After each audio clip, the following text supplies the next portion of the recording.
திரு சீமான் அவர்களுக்கு நான் அன்னைக்கு தென்காசியிலே பதில் சொல்லிட்டேன்.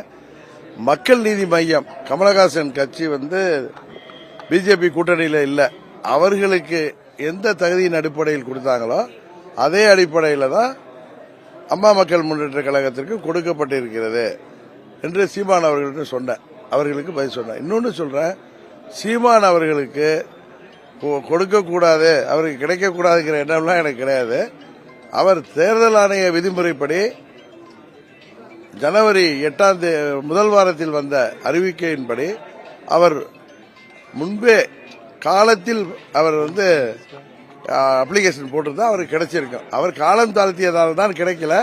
அதை திசை திருப்புவதற்கு நண்பர் சீமான் அவர்கள் பாஜக கூட்டணியில் உள்ள அமமுக கொடுத்திருக்காங்களா பேசுறாரு.